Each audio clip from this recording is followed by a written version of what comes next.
Since his introduction to the game all the way back in 2019, it seems that Gene has always consistently been in the meta in some sort of way. He's had his ups and downs, and he's never been a meta-defining broken brawler, yet he's built a quite big presence on the fringes of the meta. In this video, we'll take a look into Gene, his basics, and understand why exactly he's managed to hold a niche for what basically is his entire career.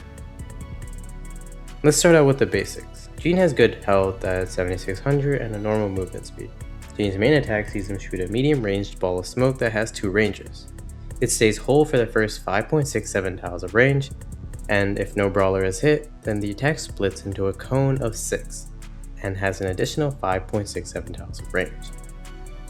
The total damage for the whole hit is 2000, and for each of the split hits, it deals 326 damage. Finally, he has a slow reload speed of 2 seconds. Now his super. Gene's super sees him shoot a long-ranged hand that can pass through an obstacle. If it hits an enemy or enemy spawnable, it will drag them back to Gene, destroying any obstacles in between. It has a 7.67 tile range. With the basics out of the way, let's get to talking more about Gene. First of all, his main attack. It's a very unique one, but not that great actually for damage. At best, the main attack deals 2000 damage, which you'll rarely get, as you don't want to stay too close to enemies. Each split deals very little damage, and the reload is so poor, that with all of these factors in consideration, how could Gene be meta? Well, contrary to what seems to be the case nowadays, not everything is about damage, and that's especially true for Gene.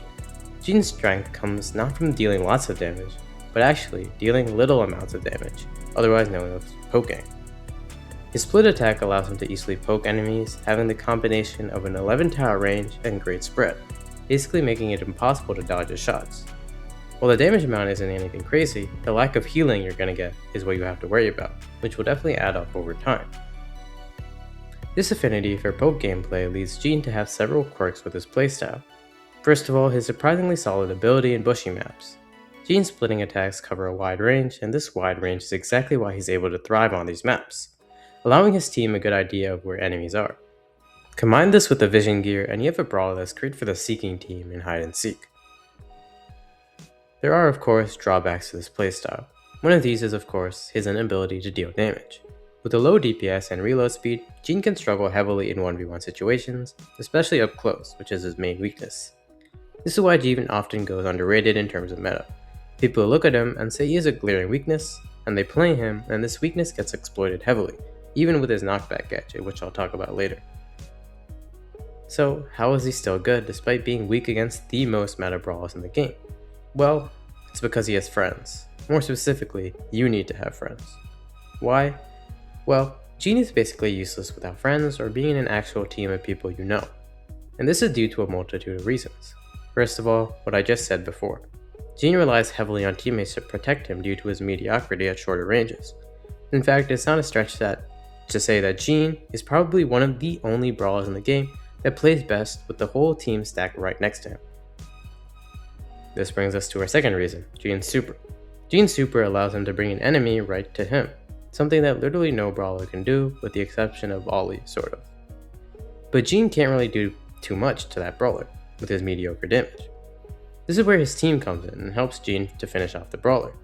This is why Gene works especially well with an actual team comp in mind, as you want to play with stronger brawlers who have the ability to face off against anyone in a 1v1. Because of how useful Gene's super is, especially with the right teammates, it makes it even more important to actually have the right teammates and coordinate with them. You definitely want to make sure your teammates know when you're making a pull, as they can get near you and help you win the matchup, which is yet another reason why randoms just aren't good enough, as they'll probably abandon you to die after you pull off a successful pull.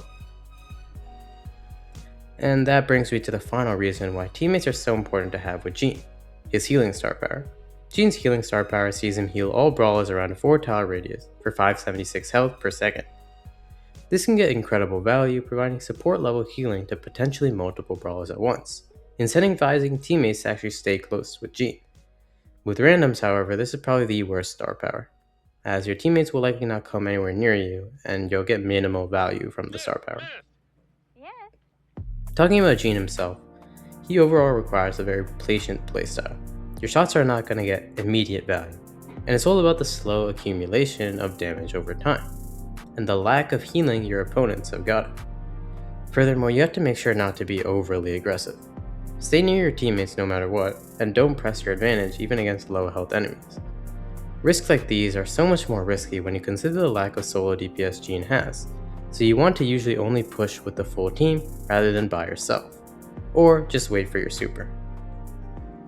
Speaking of his super, it may just be one of, if not the most important super in the game.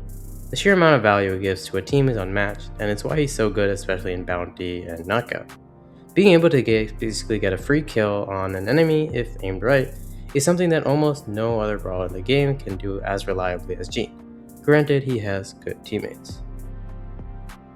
Because of the sheer threat involved with Jean's super, the amount of pressure he can force on enemies is also underrated. Merely having Jean's super is enough of a deterrent to keep enemies at a certain range, allowing you to both constantly chip them down without them being able to do much in return. This amount of pressure likely will force the enemy to make a move, which you can easily take care of with super in hand, and a weakened enemy due to the constant chip you've been doing to them. Now let's talk about his unlockables, starting with his gadgets. Jean's first gadget is Lamp Blowout, which sees all enemies close to Jean get instantly pushed back 3 tiles, while also healing Jean for 10% of his max health. This is a really solid gadget as it allows Jean his tool against aggro brawlers, which can be a lifesaver, while giving him a nice health boost. Jean's second gadget is Vengeful Spirits, which sees him shoot a homing missile, dealing more damage with more range, up to 1600 damage at 11 tiles of range. This simply just helps Jean be more of an annoyance, giving him free damage on enemies, both damaging them and continuing to prevent them from healing. Now let's talk about his Spirit Slap star power. This season's Jean's super also deal 2000 damage on hit. This is a really solid star power, especially if you're playing solo. It allows the enemy to be weakened even further on pull, which can definitely help in a 1v1 situation. It also can help when pulling a full strength enemy, helping to reduce the risk in actually pulling them. Finally, let's go over his hypercharge. Jean's hypercharge is Hyper Hands, which sees Jean's super split into 3 hands, going diagonally besides the original one. This is probably one of the worst hypercharges in the game. Jean's pull is best when used on a single person, giving your team the unfair matchup, 3v1ing the one person. When you pull, and not to mention how difficult it is to actually hit 3 people, theoretically, it's no longer an easy matchup and it will now be a 3v3. Honestly, it's incredible that Jean hasn't completely fallen off despite such a dud of a hypercharge. Overall, it's remarkable how relevant Jean has managed to stay despite all the meta shifts he's seen over his long lifetime, and it really comes down to, well, how he's used. He's in a niche that basically been untouched for years now, allowing him to be essential in certain game modes such as bounty and knockout, despite having seemingly glaring weaknesses that would wreck other brawlers in the meta. And it probably is only going up from here, as it's only a matter of time before he gets his buffies, and his super starts auto-grabbing people and sending them to the Shadow Realm. As always, if you liked the video, make sure to like and subscribe to help support the channel. If you want to support the content even further, become a member for some special perks like helping out on videos or choosing PowerPoint brawlers.